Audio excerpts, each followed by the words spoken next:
The suicide squad. ये America की एक सुपर हीरो फिल्म है जो 2021 में रिलीज हुई थी। ये मूवी ऐसे लोगों के बारे में है जिनमें से हर एक के पास सुपर पावर थी और ये अपनी सुपर पावर का इस्तेमाल सिर्फ और सिर्फ अपने फायदे के लिए करते थे, दूसरों को फायदा पहुंचाने के लिए बिल्कुल नहीं।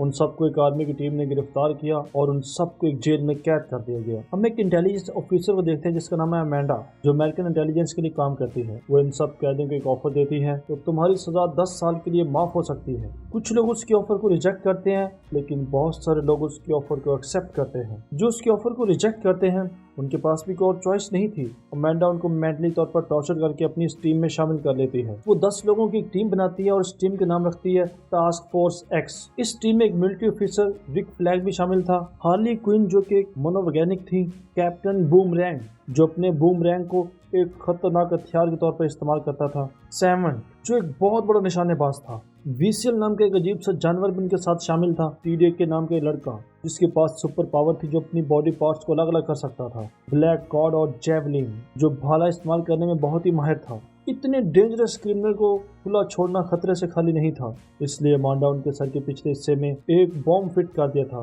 ताकि अगर उनमें से कोई भागे या मिशन छोड़कर निकल जाए या फिर उसकी बात न माने तो वो उसे मार सके। अब अमांडा उनको उनके मिशन के बारे में बताती है। वो नहीं बताती है कि कार्टो माल्टीज नाम का एक आइलैंड है जिस पर एक फैमिली पिछले 100 साल से हुकूमत कर रही है, लेकिन वहाँ पर एक मिलिट्री ऑफिसर ने बड़ी चालाकी के साथ फौज को अपने साथ मिलाकर उनकी सल्तनत का तख्ता उल्ट दिया है और सारे शाही खानदान को तमाम लोगों के सामने फांसियों पर लटका दिया। वो नहीं बताते कि पिछले शाही खानदान से हमें कोई तकलीफ नहीं थी, लेकिन सिल्विया लूना अमेरिका से बहुत नफरत करता है और वो हमें कमजोर करने के लिए किसी भी हद तक जा सकता है। उस आइलैंड में एक सीक्रेट लैब है, तुम्हारा काम है उस लैब को डिस्ट्रॉय करना। उस लैब में वो एक एलियन पर एक्सपेरिमेंट करते हैं जिससे वो नए नए और एडवांस वेपन्स बना रहे हैं। अब टास्क फोर्स एक्स अपने मिशन के लिए रवाना हो जाता है। जैसे ही वो आइलैंड के पास पहुंचते हैं तो वो समंदर के अंदर छलांगे लगा देते हैं, लेकिन कोई नहीं जानता था कि विसील को तैरना नहीं आता। वो डूबने लगता है। जब उसे साले समंदर पर लाया जाता है तो उसकी मिशन पर जाने से पहले मौत हो चुकी होती है। वो सब लोग अपने वेपन निकालते हैं, उनको लोड करते हैं। यहाँ पर पता चलता है कि ब्लैक गॉड दुश्मन का जासूस था क्योंकि उसने उन सबको चकमा दिया। उस साले समंदर के किनारे बहुत सारे सोल्जर पहले ही उनका वेट कर रहे थे उन पर हमला करने के लिए, और वो उनसे कहता है कि मैं तुम्हारे साथ हूँ, इस मिशन की सारी डिटेल मैंने तुम्हें सेंड की थी। लेकिन वो सोल्जर सबसे पहले उसी शख्स को मार डालते हैं। अमेंडा उन सबसे कहती है कि हम अपने मिशन को रोक नहीं सकते, तुम सबको आगे बढ़ना होगा हर हाल में। यहाँ पर टीडी के अपनी पावर को इस्तेमाल करता है लेकिन वो उनके किसी काम नहीं आते। एक एक करके उनके सब मेंबर्स मरने लगते हैं। सेवन सबको मरता देखकर डर जाता है और वहां से भागने लगता है। अमेंडा उसे थ्रेट देती है कि अगर तुमने मिशन छोड़ा तो मैं तुम्हें मार डालूंगी। भागने की वजह से सेवन कुछ नहीं सुन पाता, जिसकी वजह से अमेंडा उसके सर में लगे हुए बॉम्ब को ब्लास्ट कर देती है और उसका सर उड़ जाता है। जब जेवलिन मरने वाला होता है तो अपने भाले को हार्ली क्विन को दे देता है। उनकी टीम में अब सिर्फ 2 लोग बचे थे, एक हार्ली क्विन और दूसरा रिक फ्लैग। यहाँ पर अमेंडा का प्लान फेल नहीं हुआ। उसे पता था कि उसकी आर्मी बहुत पावरफुल है, उनके पास बड़े पावरफुल वेपन्स हैं, इसलिए उसने बैकअप के लिए एक और टीम भी बना रखी थी। उस टीम को उस आइलैंड के दूसरे किनारे से एंटर करते हैं। इस टीम में होते हैं सिर्फ और सिर्फ 5 लोग, ब्लड स्पोर्ट, पीसमेकर यानी कि John Cena, polka dot man, red catcher 2 और एक इंसान भी जिसकी आधी बॉडी शार्क की होती है। ब्लड स्पॉट बहुत ही दिलचस्प इंसान था। वो इस मिशन का हिस्सा नहीं बनना चाहता था, लेकिन अमेंडा ने उसकी बेटी को जेल में डालने की थ्रेट दी थी, इसलिए मजबूरी से उसे यहाँ पर आना पड़ा। वो सब थके होते हैं और आराम करने के लिए सो जाते हैं। रात को शार्क को बड़ी भूख लगती है तो वो अपनी टीम की एक लड़की को खाने लगता है, जिस पर दूसरे मेंबर की आंख खुल जाती है और उस पर गोली चला देते हैं। इस पर शार्क उनसे वादा करता है कि वो अपने किसी भी टीम मेंबर को नहीं खाएगा। इस तरह उन सबके दरमियान दोस्ती हो जाती है। अमेंडा सबको बताती है कि रिक फ्लैग को दुश्मन ने पकड़ लिया है, हमारी अचीवमेंट के लिए उसका जिंदा रहना बहुत जरूरी है, तुम्हें सबसे पहले उसी को बचाना होगा। वो दुश्मन के कैंप पर हमला कर देते हैं। शार्क सबको खाने लगता है। पीसमेकर और ब्लड स्पोर्ट दोनों मुकाबले से लोगों को मार रहे थे। फिर थोड़ी देर बाद उन्हें पता चलता है कि जिन लोगों को उन्होंने मारा है वो उनके दुश्मन नहीं थे, बल्कि वो तो उनके दोस्त रिक फ्लैग की मदद कर रहे थे। एक लड़की को बहुत गुस्सा आता है कि उसके तमाम दोस्तों को मार दिया गया, लेकिन रिक फ्लैग उसे हौसला देता है और उसे पुरस्कुन रहने के लिए कहता है। दूसरी तरफ हम लैब में एक थिंकर नाम के साइंटिस्ट को देखते हैं जो स्टारफिश एलियन के बारे में सिल्वा लूना को बता रहा होता है, जिसकी बॉडी से ऐसे छोटे छोटे पार्ट्स निकलते हैं जो इंसानी दिमाग को कंट्रोल कर सकते हैं। हार्ली क्विन को वो लोग कैदी कर लेते हैं। हार्ली को सजाकर बड़े अच्छे से कपड़े पहनाकर सिल्विया लूना के सामने पेश कर दिया जाता है। ऐसा इसलिए किया जाता है कि हार्ली भी अमेरिका से बहुत नफरत करती है। सिल्विया उसे कहता है कि मैं तुमसे शादी करना चाहता हूँ। हार्ली को उसकी बात से कोई फर्क नहीं पड़ता। वो हार्ली से कहता है कि अगर तुमने मुझसे शादी नहीं की तो इस जंग में बच्चे, बूढ़े, औरतें सब लोग मारे जाएंगे। ये सुनकर हार्ली उसे शूट कर देती है क्योंकि वो मासूम लोगों का खून बहता हुआ नहीं देख सकती। गोली चलने की आवाज सुनकर तमाम सिपाही वहां पर आ जाते हैं और वो हार्ली को गिरफ्तार कर लेते हैं। दूसरी तरफ टास्क फोर्स आगे बढ़ रही थी। पीस मेकर डॉट्समैन से कहते हैं जरा फासले पर रहें क्योंकि कलरफुल डॉट्स बार बार उसकी बॉडी पर आ जाते थे जो कि उसके लिए बहुत ही खतरनाक होते हैं। डॉट्समैन बताता है कि उनकी माँ ने उन्हें सुपर हीरो बनाने के लिए उन पर बहुत सारे तजर्बात किए थे। उसके अंदर ये वायरस सुपर पावर तो बन गया लेकिन इसकी वजह से उसके भाई की डेथ हो गई थी। वो जैसे ही शहर के अंदर एंटर होते हैं वो सब के सब अपना हुलिया चेंज कर लेते हैं। सबसे पहले उन्हें उस साइंटिस्ट को पकड़ना था जो स्टारफिश पर एक्सपेरिमेंट कर रहा होता है। वो एक बार में उस साइंटिस्ट को ढूंढ लेते हैं लेकिन तब तक आर्मी को उनके बारे में पता चल चुका होता है और वो सब भी उस बार तक पहुंच जाते हैं। पीछे के रास्ते से रेड कैचर साइंटिस्ट को निकाल लेती है लेकिन पीस मेकर, ब्लड स्पॉट और रिक फ्लैग पकड़े जाते हैं। वो उन तीनों को जनरल के पास ले जाते हैं जहां पर उन्हें पता चलता है कि हार्ली क्विन अभी तक जिंदा है। वो उन सब सिपाहियों को मारते हैं और वहां से भाग जाते हैं। अब उन्होंने डिसाइड किया वो सबसे पहले हार्ली क्विन को बचाएंगे। फिर हम देखते हैं कि एक शख्स हार्ली को बहुत ज्यादा टॉर्चर कर रहा है लेकिन वो उनको कुछ भी नहीं बताते। हार्ली को बचाने के लिए उनकी टीम पैलेस तक पहुंच जाती है। उस शख्स के जाने के बाद हार्ली गार्ड को मारकर लॉक को खोल लेती है। सब पर गोलियां चलाते हुए वो वहां से बाहर निकल पड़ती है।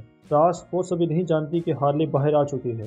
जब हार्ली टास्क फोर्स को देखती है तो वो बहुत ज्यादा खुश होती है क्योंकि उसे बिल्कुल उम्मीद नहीं थी कि कोई उसे बचाने के लिए भी आएगा। अब उनका सिर्फ एक ही मिशन रह गया था और वो था उस लैब को डिस्ट्रॉय करना। वो साइंटिस्ट की मदद से अंदर चले जाते हैं। उनकी पूरी टीम अंदर जाकर मुख्तलिफ हिस्सों में तकसीम हो जाती है। ब्लड स्पॉट, पीस मेकर और शार्क बिल्डिंग में मुख्तलिफ जगहों पर बॉम्ब लगाते हैं और बाकी बचे हुए तमाम लोग स्टारफिश वाले प्रोजेक्ट को तबाह करने के लिए चले जाते हैं। साइंटिस्ट उनको लैब में लेकर आता है जहां हम देखते हैं कि बहुत सारे स्टारफिश लोगों के चेहरों पर चिपके हुए हैं। इंसानों के डिफरेंट बॉडी पार्ट्स काट कर उन पर बहुत सारे एक्सपेरिमेंट किए जा रहे हैं। वो साइंटिस्ट उनको बताता है कि मैं ये एक्सपेरिमेंट पिछले 30 सालों से कर रहा हूँ। वो मजीद बताता है कि मुझे ये एलियन सबसे पहले अमेरिका में मिला था लेकिन अमेरिका अपने देश में ये एक्सपेरिमेंट नहीं करना चाहता था, इसलिए अमेरिका ने उस एलियन को इस आइलैंड पर भेज दिया और बड़ी ही राजदारी से फंडिंग देते रहे।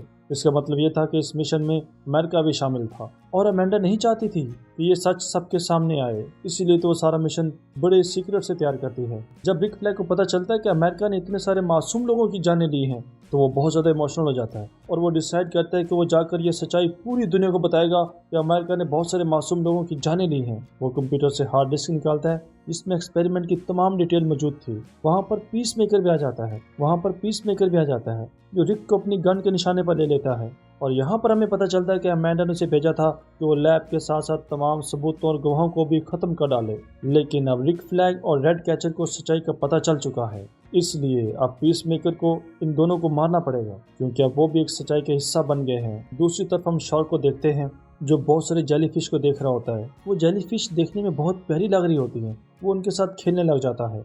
इतने में मिलिट्री पैलेस को चारों तरफ से घेर लेती है। ब्लड स्पॉट, हार्ली और डॉटमैन लैब के अंदर ही छुप जाते हैं मगर सोल्जर उन्हें देख लेते हैं। सोल्जर की फायरिंग करने से पहले डॉटमैन उन पर कलरफुल डॉट्स फेंक देता है। गलती से वो कलर बिल्डिंग में लगे हुए बॉम्ब से टकराते हैं। वहां पर फिर एक के बाद एक ब्लास्ट होना शुरू हो जाते हैं और शार्क जहां पर खड़ा होता है वहां पर भी ब्लास्ट होता है और वो उस पानी के साथ बहता हुआ उन जेलीफिश के साथ आ जाता है। देखने में वो जेलीफिश जो बहुत खूबसूरत लग रही थी अब वो बहुत खतरनाक हो जाती हैं। वो शार्क पर हमला कर देती हैं और वो इंजर्ड होकर बिल्डिंग से नीचे गिर जाता है। सोल्जर उस पर बहुत ज़्यादा गोलियों की बौछार कर देते हैं। उसकी बॉडी से पहले ही बहुत ज़्यादा खून बह रहा होता है मगर गोलियों का उस पर रत्ती बराबर असर नहीं होता और वो एक एक करके सबको खाने लगता है। पीस मेकर रिक को शूट करने वाला होता है तो बिल्डिंग क्रैश कर जाती है और वो सब के सब बुरी तरह से जख्मी हो जाते हैं और इतने बड़े ब्लास्ट की वजह से वो स्टारफिश आज़ाद हो जाती है और वो साइंटिस्ट को मार डालती है जिसने उस पर एक्सपेरिमेंट किए थे। यहाँ पर रिक और पीस मेकर के दरमियान बहुत जबरदस्त फाइट होती है। पीस मेकर को बहुत बुरी तरह से पीटता है। जब पीस मेकर की सांसें खुल रही होती हैं तो वह एक नुकीला पत्थर उठाता है और रिक के दिल पर मारता है जिससे उसके हार्ट के अंदर सुराख हो जाता है और वो वहीं पर दम तोड़ देता है। रेड कैचर वो हार्ड ड्राइव उठाती है जिसमें सारी इन्फॉर्मेशन होती है और वहां से भाग जाती है। वो जब बाहर निकलती है तो वो देखती है कि सारी बिल्डिंग क्रैश कर रही है। दूसरी तरफ ब्लड स्पॉट, हार्ली और डॉटमैन अपनी जान बचाने की पूरी कोशिश कर रहे थे क्योंकि बिल्डिंग क्रैश हो रही थी। पीस मेकर रेड कैचर को मारने वाला था।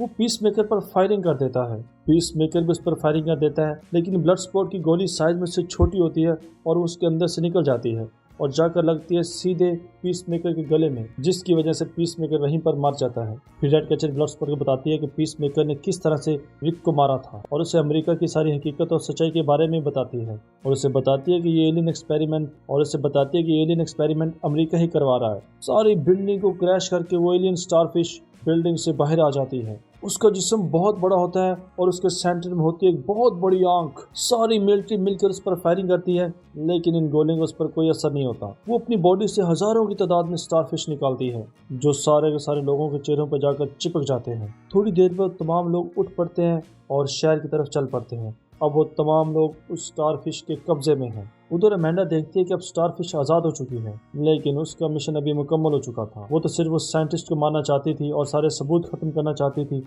और वो हो चुके थे। फिर वो अपनी टीम से कहती है कि तुम सब लोग वापस आ जाओ, हमारा मिशन मुकम्मल हो गया है और हमारे दुश्मनों को वहाँ पर मरने के लिए छोड़ दो। जितना ज़्यादा उनका नुकसान होगा उतना ही हमें फ़ायदा पहुँचेगा। स्टारफिश शहर के मासूम लोगों को मार रही थी, जिनमें बच्चे, जवान, औरतें और बूढ़े लोग भी थे, और वो टीम नहीं चाहती थी कि आम लोग भी मारे जाएं। इसलिए वो उसके ऑर्डर को फॉलो नहीं करते और सभी स्टारफिश को मारने के लिए चल पड़ते हैं। अमेंडा सबको धमकी देती है कि मैं तुम्हारे ब्रेन में लगे हुए बॉम्ब को ब्लास्ट कर दूंगी। इसके बावजूद कोई भी उसकी बात को नहीं मानता। अमेंडा उस बटन को प्रेस करने वाली थी जिससे सब के सब मारे जाने थे, तो अचानक पीछे से एक लड़की आती है, उसके सर पर जोर से एक स्टिक मारती है, जिससे वो बेहोश हो जाती है। क्योंकि वो सब भी जान चुकी थी कि अमेंडा बहुत गलत कर रही है, वो सब के सब अपनी टीम को गाइड करने लग जाते हैं। अब ब्लडस्पोर्ट अपनी गन को अपग्रेड करके स्टारफिश पर फायरिंग कर देता है। जब शार्क को कुछ समझ नहीं आती तो वो स्टारफिश को खाना शुरू कर देता है। डॉटमैन उसके पैरों पर हमला करता है, जिसकी वजह से उसे काफी नुकसान पहुंचता है, लेकिन स्टारफिश डॉटमैन को अपने पांव के नीचे कुचलकर मार देती है। शहर के लोग ब्लडस्पोर्ट पर हमला कर देते हैं, उसकी बुलेट्स खत्म हो जाती हैं और फिर वो हाथों से लड़ना शुरू कर देता है। रैट कैचर शहर के तमाम रैट्स को बुलाती है और उन रैट के जरिए स्टारफिश पर हमला कर देती है। हजारों लाखों की तादाद से रैट वहां पर मौजूद होते हैं और वो स्टारफिश को खाना शुरू कर देते हैं। हार्ली भी भाले को लेकर उसकी आंख पर हमला कर देती है और उसकी आंख के अंदर चली जाती है। फिर हम देखते हैं कि रैट उसकी आंखों में घुस जाते हैं और उसकी आंखों के अंदर की रगों को काटना शुरू कर देते हैं। जेलीफिश की आंख में खून उतर आता है। रैट अंदर से उसे बहुत ज्यादा जख्मी कर देते हैं और वो एक बिल्डिंग पर गिरकर मर जाता है। पूरी टीम विक और डॉटमैन को बहुत याद करते हैं और उनकी आंखें छलक जाती हैं। अमेंडा उन्हें कॉल करके मारने की धमकी देती है। ब्लडस्पोर्ट से कहता है कि अगर तुमने ऐसा किया तो मैं एक्सपेरिमेंट की सारी डिटेल पब्लिक कर दूंगा और फिर पूरी दुनिया को पता चल जाएगा तुम्हारे घिनौने चेहरे का। वो उससे डील करता है कि हम इस बात को बिल्कुल राज में रखेंगे, किसी को नहीं बताएंगे, और इसके बदले में तुम हम में से किसी एक को भी नहीं मारोगी। अमेंडा उनकी डील को एक्सेप्ट करती है और इसके बाद उनको आज़ाद कर देती है। इस मूवी के एंड पे हम देखते हैं कि व्हीसल, जो पानी में गिरकर मर गया था, वो अभी तक जिंदा है और पीस मेकर भी इतने ज़्यादा जख्मों के बावजूद अभी तक जिंदा है। इसके साथ ही फिल्म यहाँ पर ख़त्म हो जाती है।